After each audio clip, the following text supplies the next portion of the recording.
Now, let's turn over here, if you will, with me to the book of Genesis, chapter number 10.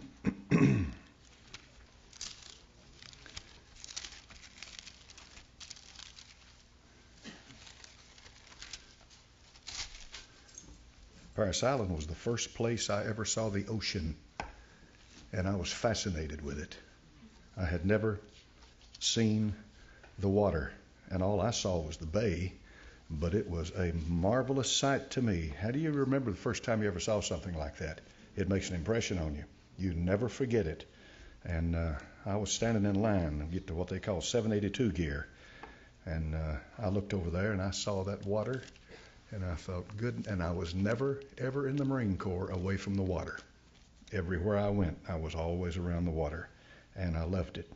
Genesis chapter number 10 and verse number 1.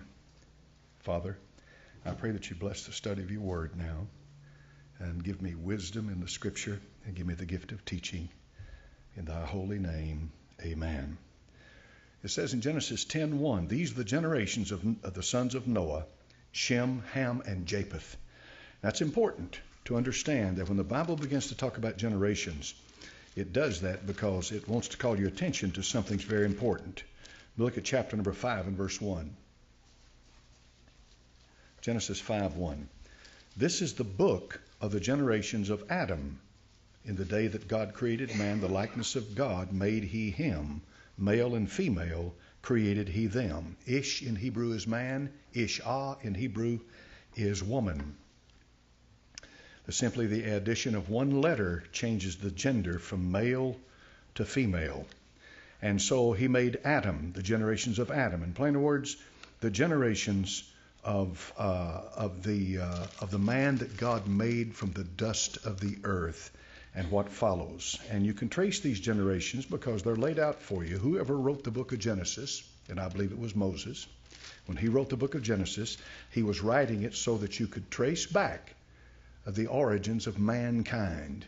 And I don't know of a anthropologist who could ever find fault in the book of Genesis. There's no way that you can disprove what you have in your hand. But notice it says over here in Genesis 10:1, the generations of the sons of Noah, Shem, Ham, and Japheth.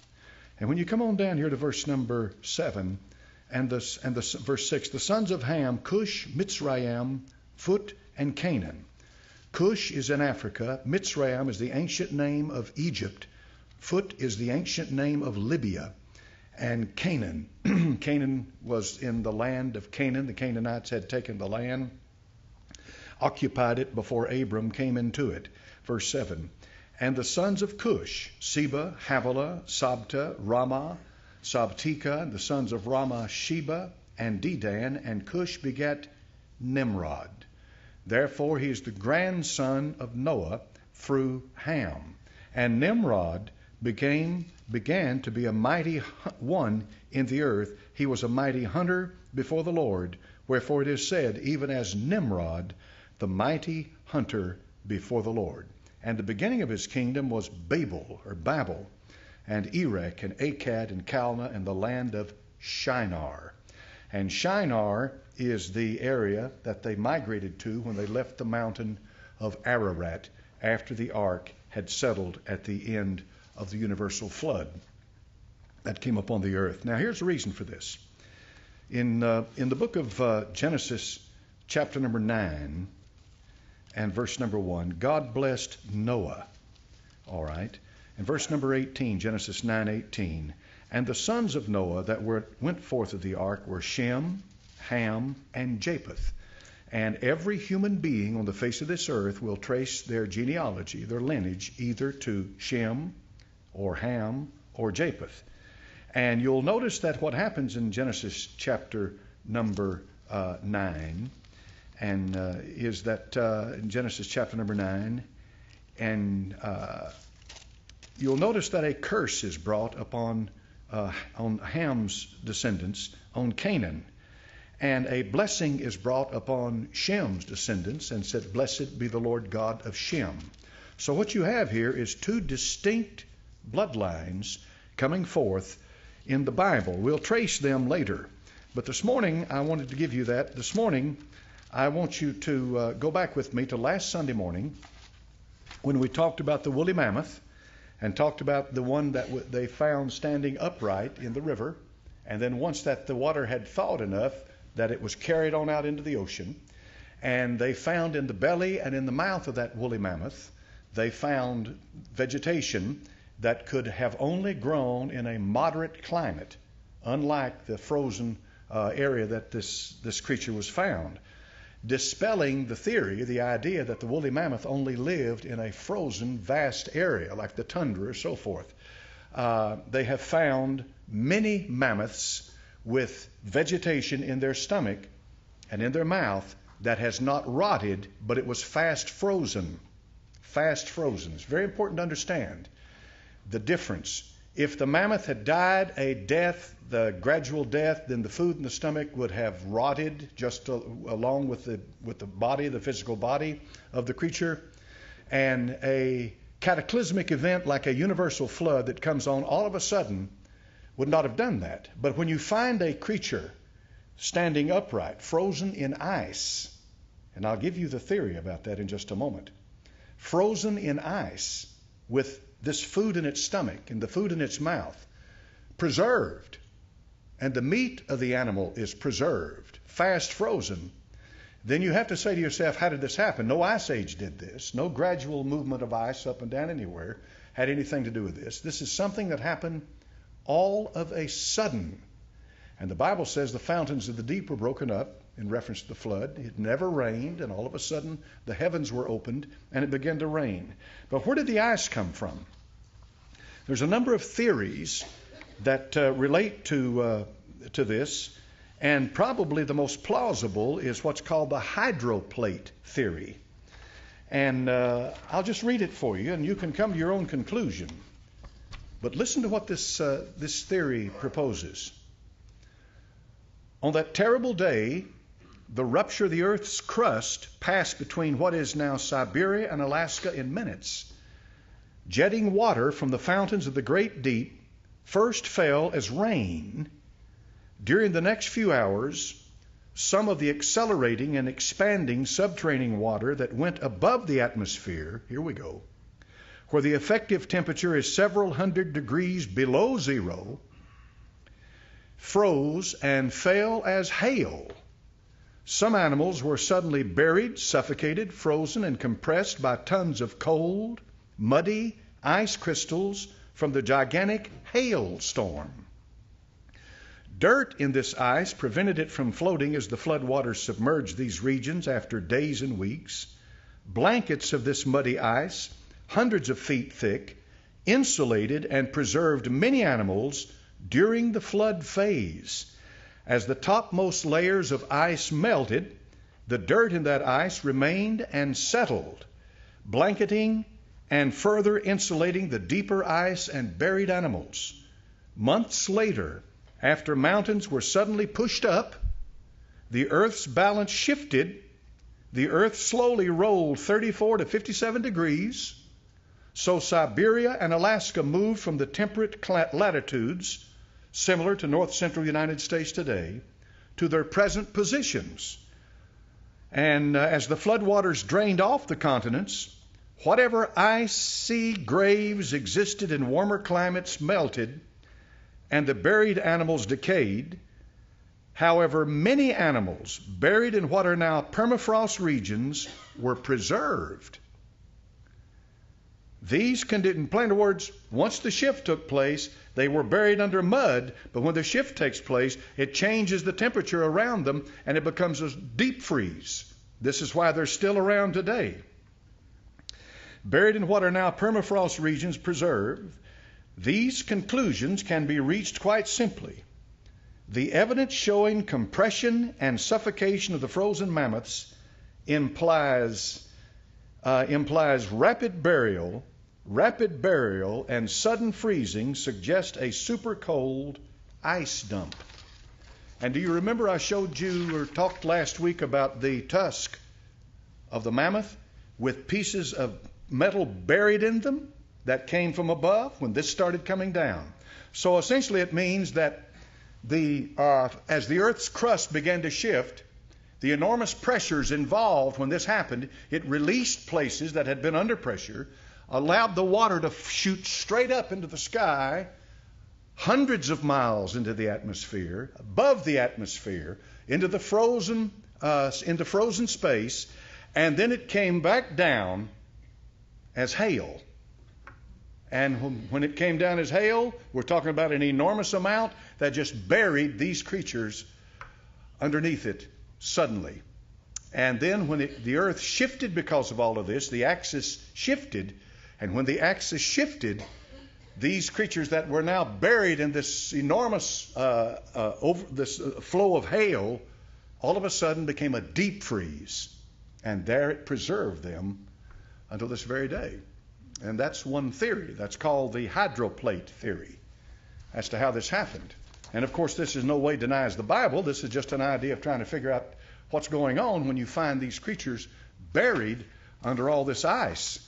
And I was looking yesterday at a photograph of a wall of ice, here like a glacier, a wall of ice, and just like you're looking through a clear glass, here's a mammoth. Here's a mammoth. Huge mammoth standing inside that wall of ice. How'd it get there like that? Where'd the ice come from? There has to be some kind of an explanation for the ice. And so it was, and there it is. And it's something you have to deal with. And they're out there by the tens of thousands, hundreds of thousands, yea, millions. And this is an evident proof that something cataclysmic happened. Now, you've seen the bumper stickers that say, what's that word? Coexist, okay? Coexist. And they use all the different symbols for the different religions of the world, and they spell out the word coexist with them. And of course, the idea is that regardless of what you believe, you should be able to live together in unity and harmony and so forth and so on. That applies to everybody but them. A creation scientist files lawsuit against California University for discriminatory firing.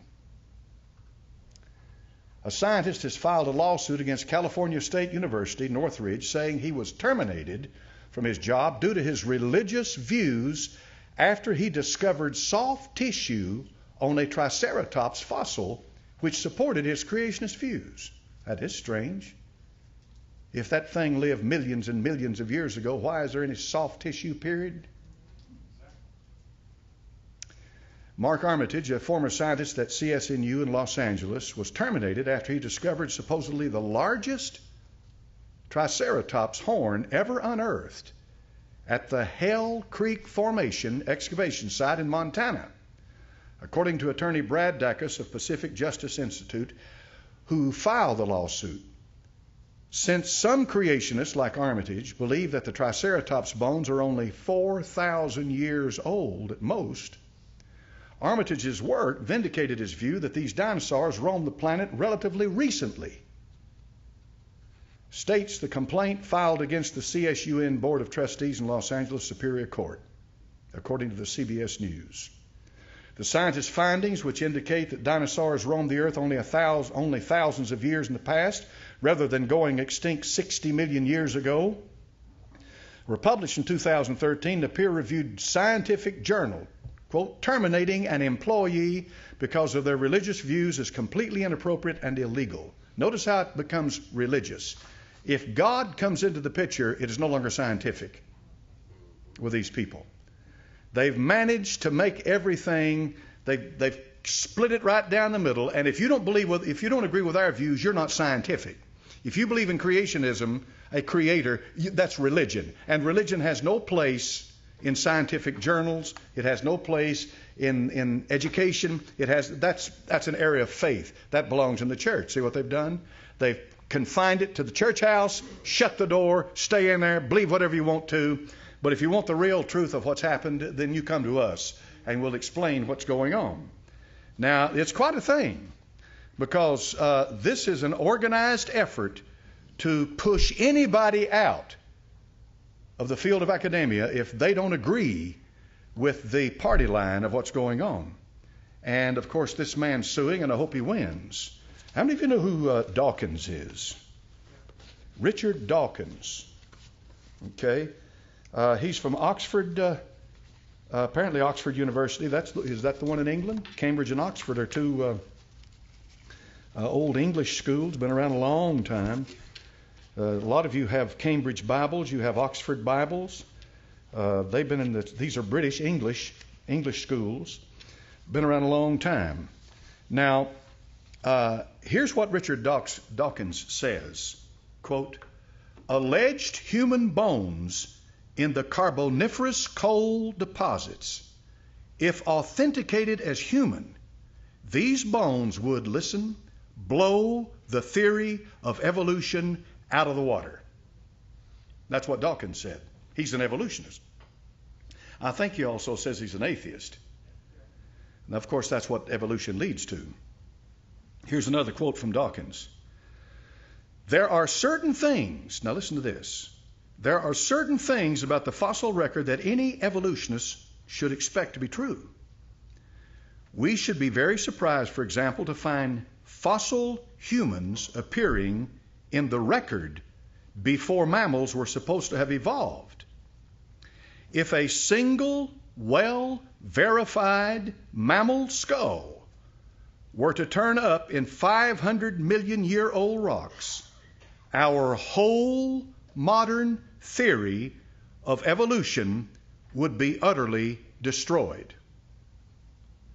Incidentally, this is a sufficient answer to the canard put about by creationists and their journalistic fellow travelers that the whole theory of evolution is an unfalsifiable tautology.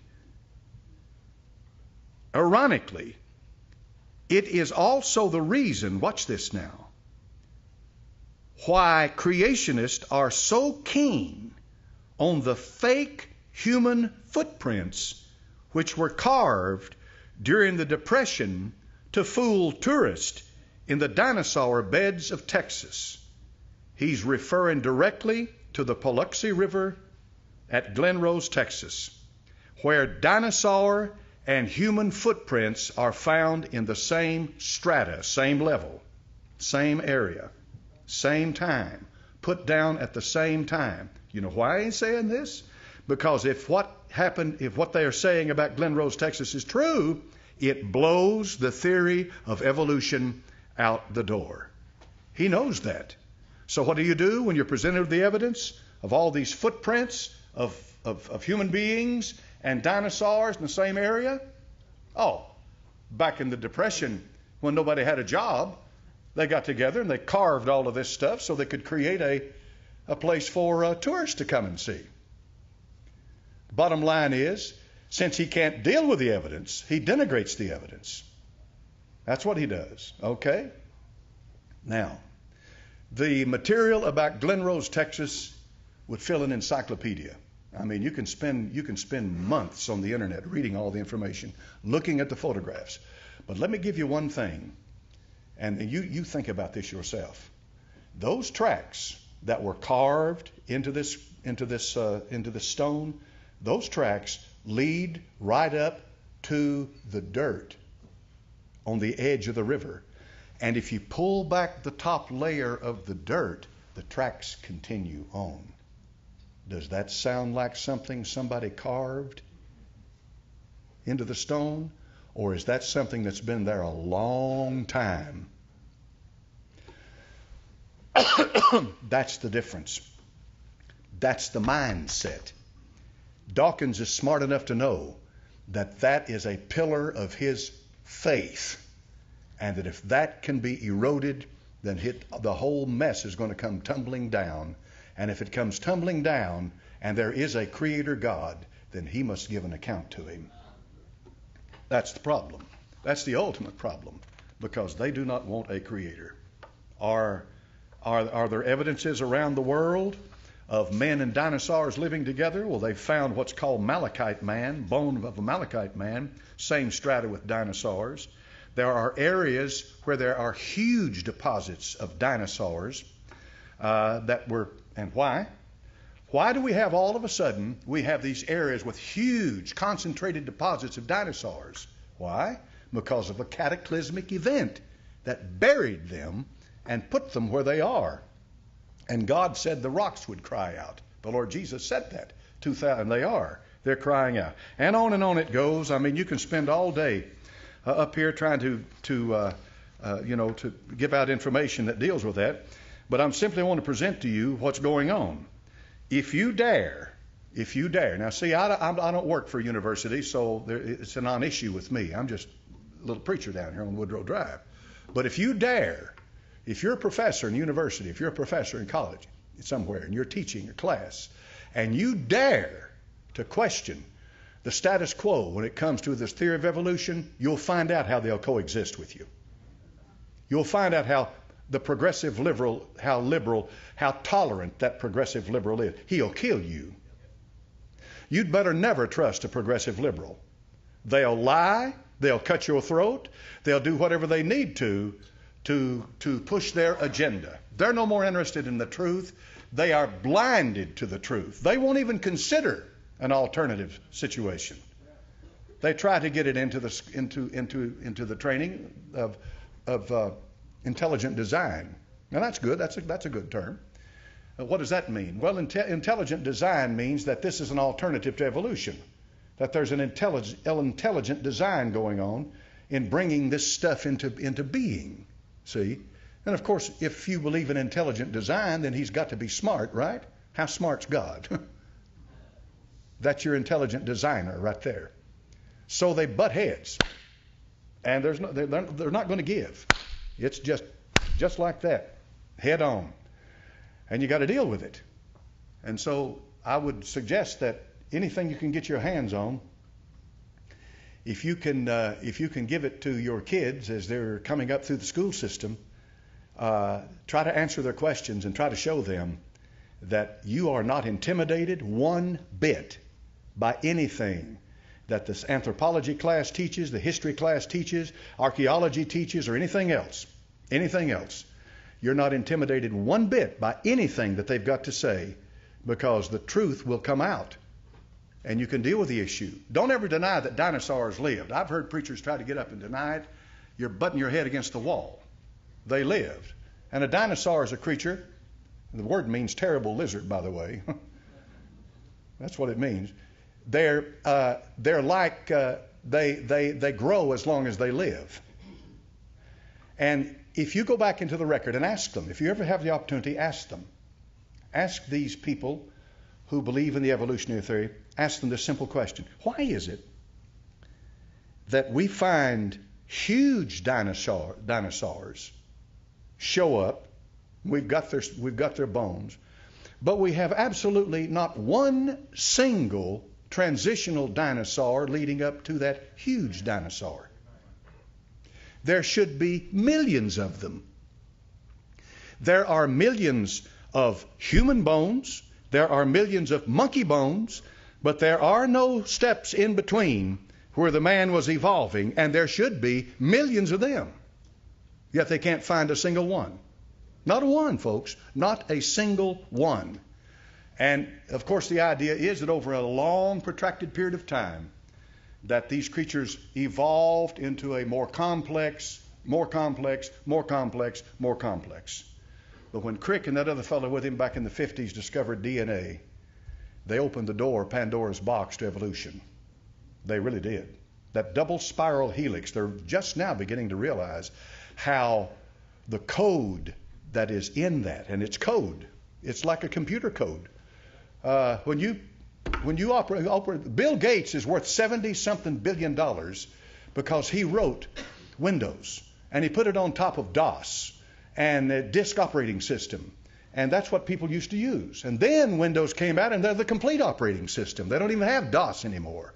And he is a multi-billionaire because he was able to write the code and produce a system where you could use a little mouse and make it easy for people to use a computer. But that code is still buggy. How many of you use computers? How many's ever had one lock up on you? I mean, you're working and you're trying to get something done and you copy this file and all of a sudden, there's the screen. You can't get it to do squat. You can't do anything. You got to turn it off and turn it back on. You know what that is? That's a bug. In plainer words, it's imperfect. But DNA is perfect. There's no junk code in it. And it is programmed to do a certain thing at a certain time, a certain way, and it boggles the human mind to think that all of that could have just evolved. But that DNA is the death knell, as far as I'm concerned, of evolution. And a lot of other things. For example, that mosquito that lights on your hand, you know, he'll sit down there and he'll light on your hand. You don't feel him light.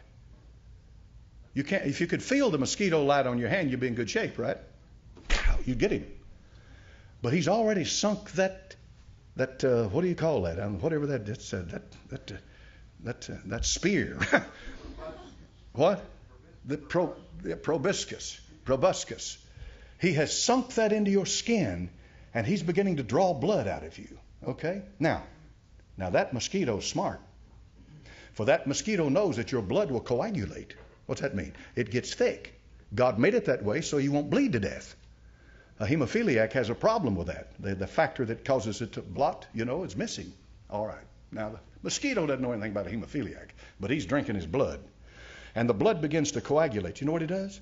He secretes a chemical into your body that keeps that blood flowing where it won't coagulate. Now, that's one smart mosquito. Now, if you think that mosquito thought that up, you're ready for the funny farm. All right, you say, well, the mosquito didn't do it, Mother Nature did. Who is Mother Nature? Floor's open. You tell me who Mother Nature is. There's not an evolutionist on the face of the earth that can answer that question. They can't tell you what that intelligence is that does that. Yes, sir. I've heard it when they leave, in other words. They leave something there that stops that blood from flowing. There's no blood will come out where it's from your... They want to save it for the next mosquito, right? I mean, keep this big thing full of all this blood and without bleeding to death. Here, boys, come on over. I'm finished. Now you come in behind me. But you can smack one of them and blood will be all in that mosquito. Oh, absolutely. Oh, yeah. Oh, yeah. It's like a tick. That thing latches onto you. It's after one thing, your blood. Yes, sir. Crick, the guy who discovered the DNA chain, it was so, he felt exactly like you about how it's impossible for that to simply have happened. Right. He developed, along with another guy who he was doing research with, the idea of aliens coming. Okay, yeah. Transpermia, that idea, yeah. Sure. Oh, yeah. Well, anything but God. Anything but God. Yeah. I mean, what he's talking about here is that, well, this is something going on here that there's no way evolution could have done this. So an intelligent being had to be involved in this. And so now, since I'm not going to accept the God of the Bible because he's going to tell me how to live, it had to be some kind of an alien come up. An alien spirit came in. And that's where the idea of transpermia. Transpermia means seed in Greek. Spermatozoa is the seed of life. And so this creature up here brought that seed down and implanted it. And here's where we came from. Actually, we're the work of aliens. And this is why they're visiting with us all the time, and they're coming down and they're abducting women and they're taking them on board their spacecraft and they're examining the women, and some of the women come off the spacecraft pregnant. And they have children later on, this and that and so forth. Some of the wildest stuff you ever heard of in your life. But people with PhDs will believe that before they'll believe the Bible. They will. So you're faced with a dilemma. Either we got brilliant mosquitoes, aliens, or God. So you have to make your choice. That's one smart mosquito. Yes, sir. That's, I was taking biology and I was talking to a scientist about the DNA, the protons, and all these cells. And he was telling me that there is a master cell in the body that they can figure out how it works or where it's existed from. And it's been there the whole time. A master cell when you come down to the cell structure of the body. Yes. And they can't figure out how it works. Well, I know one that does know how it works. I mean, David said we're fearfully and wonderfully made. And we are, folks. All we can ever do is discover what somebody else had already done. God did the creating. It's amazing, the human body. We've got nurses in here, and they know a whole lot more than I do about a lot of this stuff. But when they study this, I'm sure they are amazed themselves with the complicated nature of the human body and how everything is working in harmony. All right. Now, on the top of Everest, 29,000 something feet high, they have literally found millions and millions and millions of seashells, ocean life on top of Everest. All right. First question, how'd that get there? Here's a question. When they climbed Everest in 1953, Edmund Hillary got up to 26,000 foot level and began to find seashells. Some stuff they found up there were petrified clams and seashells packed together, millions of them. Interesting thing about these clams, they're even found at the top of Everest. The clams are petrified and dead. Now listen carefully. They are petrified and dead. I believe in closed seashells. Now listen. Well, you can walk along the beach and pick up a whole train load of seashells, but you hardly ever find a matched pair, and you never find them closed. The only way this could happen is if these had to be buried alive. How do you get these on top of Mount Everest? In case you don't know, Mount Everest a little ways from the beach. It's quite a ways. Secondly, clams don't climb mountains very good. No, they don't. So what happened to these petrified clams anyway? Some places they are 10 feet thick in the world.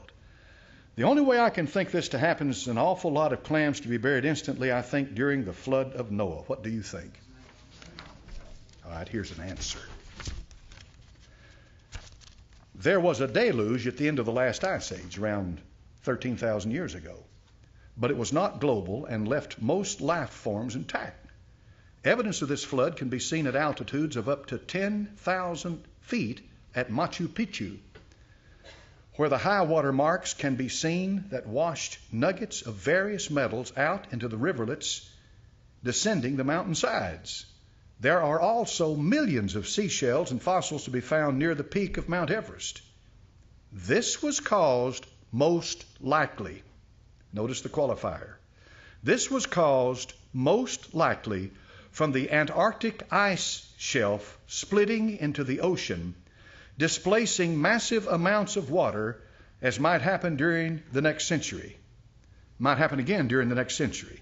This deluge was recorded by different peoples and tribes around the globe, and the account in Genesis is just a recension of older accounts recorded in Babylon and Sumerian clay tablets. In the older Sumerian version, the Anunnaki Nephilim did not cause the flood, but only wished to allow humankind who had become troublesome to perish in it. The Sumerian god Enki, not wishing his creation, the hybrid worker Adapa, bred to do agricultural work in the Eden to perish, visits King Zeusundra of Shuruppak and instructs him on the building of a large boat. For more information, see entry for Zeusundra in Wikipedia. What did he say? Here's what he said. He said, sure, there's some things that we don't understand, but it can all be, if we had fuller knowledge of exactly what happened, we could get a better perspective of it. But something did happen, no doubt about it, but it wasn't a universal flood. And the universal flood that's recorded in the Bible was taken from the legends of the people who lived around them. In plain words, Moses, when he wrote Genesis about the flood, he was reading the Epic of Gilgamesh. which is a Babylonian epic of Gilgamesh, by the way, who was about 23 feet tall, Gilgamesh. The epic of Gilgamesh about a boat and people being saved from a flood in a boat, it has elements of the truth, but it is not the whole truth. The whole truth is the Word of God. The very fact that the Babylonians have a legend about a flood and about a boat, to me, supports the authority of the Word of God. Practically every culture on this earth has a story about a flood, a legend about a flood, and about somebody being saved in a boat. All over the earth, where'd that come from? It could have only come from the fact something happened. And these people handed this information down, passed it on down from generation to generation. This is why it says in Romans 9, God gave the oracles of God to the Jew. He gave the truth to them to preserve the truth not only of salvation through Christ, but of origins, of creation, and everything else that the Scripture would have you know, through the Jewish people. But here's the thing. They don't deny that there was a flood. What they try to do is just make it a local flood, connect it with the Ice Age if possible, some other way to explain it away. And there's no way you can explain away the fact that you've got millions of seashells on top of Everest. How'd they get there? And he didn't address the issue of the clam. Petrified clams with their closed like this instead of open. When the clam dies, it opens. These clams were shut, meaning that they were just literally inundated, submerged, pushed down all of a sudden. And that's what happened. I've always wondered how long it took the water to cover Everest. It rained for 40 days, but it didn't take 40 days to cover the mountains. It didn't take that long. There's no way I can know exactly how long it took. But I think it was fast. I think it was probably a lot faster than we think. I think that water rose, it just came up, and there was nowhere for them to go. With the water coming down, it rained, and the water coming up from the deep, the crust of the earth beginning to break. And I'd like to show you one of the theories about the crust of the earth, about the plates of the earth, and about the movement of these plates, and how that when they came together, they literally forced up the Rocky Mountains and forced up the Smoky Mountains and the other mountain ranges. In other words, the mountain ranges just came out of nowhere practically by the enormous pressure that forced them up. And so we'll look at that a little bit in the future. Here's a tree that is, I love this one. Here's a tree that goes through all this strata. In plainer words, all of these millennium of laying down one strata on top of another strata on top of another strata. Here's this tree standing upright in the midst of all of it. It didn't belong there, you see. And the reason the tree doesn't belong there is because their idea of what's going on doesn't belong. They have missed it completely. Squeezed and compressed and pressure cooked hard and fast. Entire jungles swallowed by water, rock, and earth became the black mush we call oil and coal deposits. You don't hear much about that because we think that, well, all of a sudden it started raining. And when the rain started coming down, people thought, good night, there's a flood coming. I mean, here's the river and the creeks and everything is starting to overflow their banks. And so 2 or 3 weeks later, here's the rain still coming down and the water's gradually rising like a rainstorm.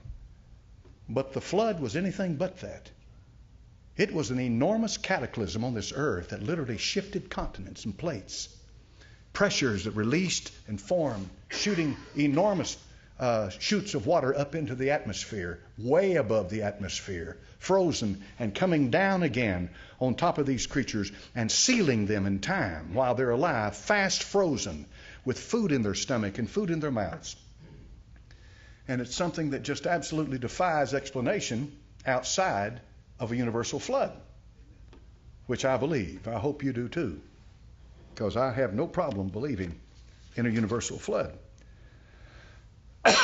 About 3000 BC, now this is what usually, the way it's usually presented, about 3000 BC, the cultures of the world all of a sudden come into existence. Archbishop Usher gave a chronology of the earth and of mankind on it and put the creation at 4,000 BC. All right? 4,000 BC. And so here we are at 2,000 roughly AD. So how many years would that be? 6,000. He set the age of the flood at somewhere between 23 and 2400 BC. All right? The flood at 2300, 2400 BC. There's no way to be exact. Some of these dates, when you get into dates, I don't put a lot of effort into try to prove 5 years here or 10 years there or this or that. What's the point? I believe the flood came. I believe it came. It's called the antediluvian. That's before the deluge, the antediluvian world. It came when God sent it. And I don't have any reason to doubt Archbishop Usher's chronology, which puts it at 4000 BC when Adam was made, and the flood came somewhere 2300, 2400 BC. Abraham showed up about 1900 BC. Job was written about 1900 BC.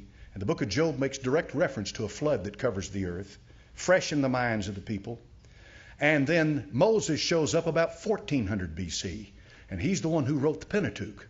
The first kingdom, the first real Jewish kingdom after Saul was David. That was 1000 BC. 586 BC, the southern two tribes of Israel, Benjamin and Judah, were carried off into Babylonian captivity. 722 BC, the 10 northern tribes of Israel were carried off into Assyrian captivity. All right, they were carried off. And these are dates that I've memorized in my mind, and I keep them in my head. But if somebody comes along and says, well, Moses wrote the Pentateuch 1500 BC, I'm not going to argue with you. What's the point? You believe Moses wrote it. I believe Moses wrote it. There's a 100-year disparity between our dates. There's no point in arguing. So I'm not going to argue about the date of the flood. 2300, 2400 BC, somewhere in there. That's not an issue with me. It happened. It happened. All right. So I give you a figure of 3000 BC. 3000 BC, they say that all of a sudden, that these cultures begin to arise. That they come up, that all of a sudden here they are. In plain words, you can't find any kind of a gradual buildup to a culture. You got a Babylonian culture. Here it is. You remember I told you that the valley of Mesopotamia, and the word Mesopotamia means land between the rivers. It's called the cradle of civilization. It's where they're cutting the heads off of little babies right now, where those murdering Muslims are, where they're crucifying Christians. They're taking Christians and they're laying them on the ground and running over them with their bulldozers. The atrocity that they're committing is unbelievable. And it's happening around the area of Babylon, Nineveh, these ancient cities that are in what's called the cradle of civilization.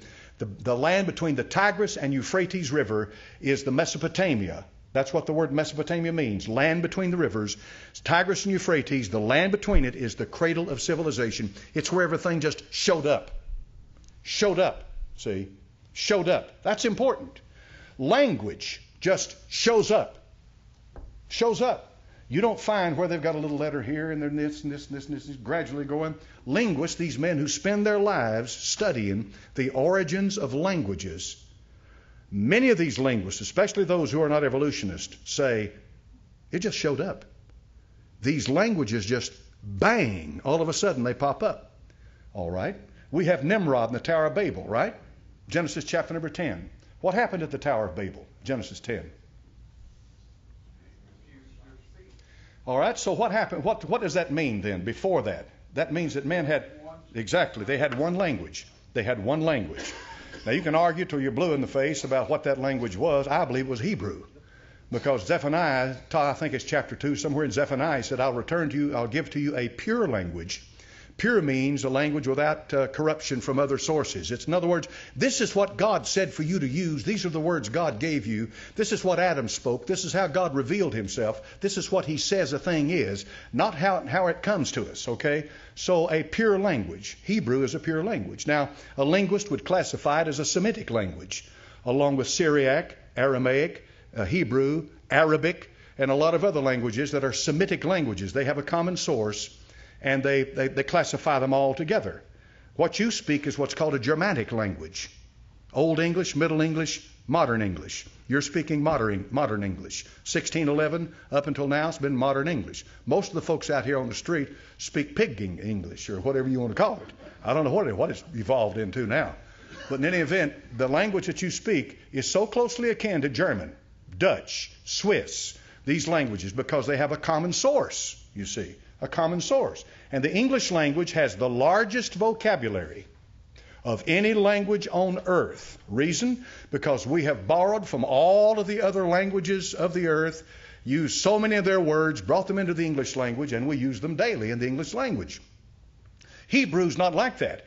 Hebrew's an entirely different thing. The letters don't look anything like English. Greek letters look like a lot of the Greek letters look exactly like English letters. But Hebrew is foreign. It's different. And it's one language God gave to Adam and told him, and with that language, he communicated. The linguists say, yes, all of a sudden, bang, all of these languages show up. How do you explain that? How do you explain it? The only way you can explain it is to say, God gave them that speech. He gave them that language. And when he communicated with Adam, back there in the book of Genesis, notice, he spoke to him. Adam understood him. Adam spoke back to the Lord. Didn't he? They're communicating verbally. There's a vocabulary. There's an understanding. The words have meanings. And they're communicating with each other. Obvious. Have we run out of time? Yes, we have. Man, it's already 14 minutes till. Well, we'll pick up again next week with the language. And move into Nimrod and Semiramis. How many's ever heard of Semiramis?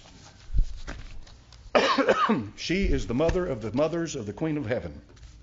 She's the grandmother of all of it. She's the start of it. Semiramis, if you understand Semiramis, you'll understand Astarte, you'll understand Diana of the Ephesians, you'll understand all the rest of them. If you can get Semiramis nailed down, we'll deal with her next Sunday. Brother Wilson, you dismiss us, please. Father, we thank you, Lord. You have men, Father, men who are educated, men who are credentialed, Lord, that believe in you and are willing to make a stand in the face of this global onslaught against the knowledge of God. Father, I pray that you would help us, Lord, be more confident in your word every day, Lord, as we live and we see the things going on about us. Father, it ought to strengthen